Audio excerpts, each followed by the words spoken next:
హైదరాబాద్ బసవతారకం ఆసుపత్రిలో బాలకృష్ణ పుట్టినరోజు వేడుకలు ఘనంగా జరిగాయి. ఆయన పుట్టినరోజు సందర్భంగా తల్లిదండ్రుల విగ్రహానికి పూలమాల వేసి నివాళులు అర్పించారు. వారి దీవెనలతోనే 64 ఏళ్లు పూర్తి చేసుకుని 65వ సంవత్సరంలోకి అడుగుపెట్టారని బాలకృష్ణ అన్నారు. ఈ సందర్భంగా ఆసుపత్రిలో సిబ్బంది, వైద్యులు, అభిమానుల సమక్షంలో కేక్ కట్ చేసి పుట్టినరోజు వేడుకలు జరుపుకున్నారు. తల్లిదండ్రుల కోరిక మేరకు ఒకసారి మెడిసిన్ ఎంట్రన్స్ రాశానన్న ఆయన మెడిసిన్ పూర్తి చేయలేదు, కానీ సినిమాలో డాక్టర్ పాత్రలు చేశారని చమత్కరించారు. బసవతారకం క్యాన్సర్ ఆసుపత్రి ద్వారా అంతర్జాతీయ ప్రమాణాలతో కూడిన వైద్యం అందించేలా కృషి చేస్తున్నామని అన్నారు. తాను బిరుదులకు అలంకారమేమో కానీ బిరుదులు తనకు అలంకారం కాదని అభిప్రాయపడ్డారు. బిరుదులు అనేవి వస్తుంటాయని మన పని మనం చేసుకుంటూ పోవాలని బాలకృష్ణ ఈ సందర్భంగా వివరించారు. పుట్టినరోజు వేడుకల్లో ఆసుపత్రి సిబ్బందితో పాటు రోగులు హాజరయ్యారు. 65వ సంవత్సరంలో ఈరోజు అడిగిండాను. మరి 64 సంవత్సరంలో నాకు ఈ పద్మవిభూషణ్ రావడం, అలాగే నేను ఇండస్ట్రీలో 50 సంవత్సరాలు పూర్తి చేసుకోవడం హీరోగా ప్రపంచంలో ఎవరు లేరు. అదంతా నాకు దక్కింది.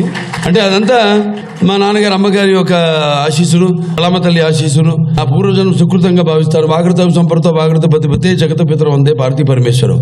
అంటే ఆ పార్వతీ పరమేశ్వరుల స్వరూపమే మన తల్లిదండ్రులు కనిపించే, కళ్ళ ముందు కనిపించే వాళ్ళిద్దరికి ముందుగా నా శిరస్సు నుంచి వాళ్ళకి ఈ సందర్భంగా నమస్కరిస్తున్నాను, నా శ్రద్ధాంజలి ఘటిస్తున్నాను.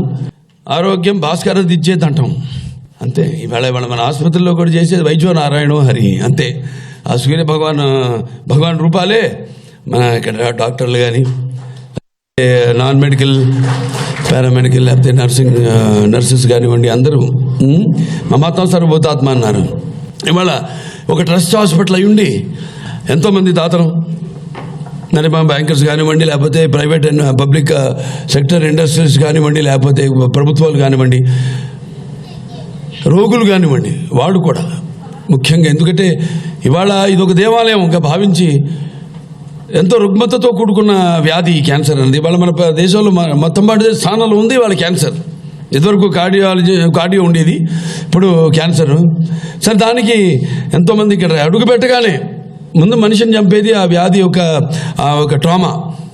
సో దాని నుంచి అడుగు పెట్టగానే అబ్బా వచ్చేసాను ఆ దేవాలయంలోకి అన్న ఒక టెన్షన్, ఒక బరువు తగ్గడం. అంటే వాళ్ళు మనకు సహకరిస్తున్నారు, మీరు కూడా పేషెంట్స్ కూడా సహకరిస్తున్నారు. ఇలా నమ్మకం, ఆ నమ్మకాన్ని నిలబెట్టుకోవడానికి మరి మేము కూడా ఎప్పటికప్పుడు అప్గ్రేడ్ చేసుకుంటూ, ఎలాగైతే నా మైండ్ నేను షార్పన్ చేసుకుంటూ ఉంటానో ఎప్పటికప్పుడు అప్గ్రేడ్ చేసుకుంటూ మా సైంటిఫిక్ అడ్వైజరీ బోర్డ్ వాళ్ళ అడ్వైస్ మేరకు ఎప్పటికప్పుడు మన ఎక్విప్మెంట్ కూడా అప్గ్రేడ్ చేసుకుంటూ, ఏదైతే మా అమ్మగారి యొక్క కోరిక ఇవాళ రూపం దాల్చి, ఏదైతే ఆవిడ కోరిక మిషన్ అండ్ విజన్ రెండు, ఒకటేమో అంతర్జాతీయ ఎంతో డబ్బుతో కూడుకున్న ఈ వ్యాధిని అందరికీ అందజేయాలని తక్కువ ఖర్చుకి, అలాగే అంతర్జాతీయ ప్రమాణాలతో కూడిన వైద్యాన్ని అందజేయాలని, ఆ రెండు చేసుకుంటూ మా బోర్డు మెంబర్స్ అందరూ కూడా, అంటే నా మేనేజింగ్ ట్రస్టీగా ఉండి మా బోర్డు అడ్మినిస్ట్రేషన్, మా డాక్టర్లు వాళ్ళ ఒక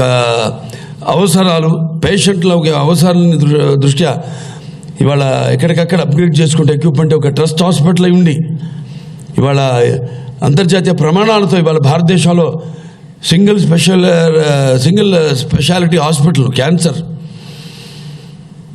ఇవాళ ఒక అగ్రస్థానంలో ఉన్నాం ఈ దేశంలో. అంటే మరి అందరికీ ఇక్కడ చేసే సిబ్బంది, పనిచేసే మా డాక్టర్లకి అయితేనేమి, మేము పనిచేసే అనం ఎప్పుడు, ఎందుకంటే ఇది మాది ఒక కుటుంబం. మన Basavatarakam Indo American hospital and research institute కుటుంబం అండి.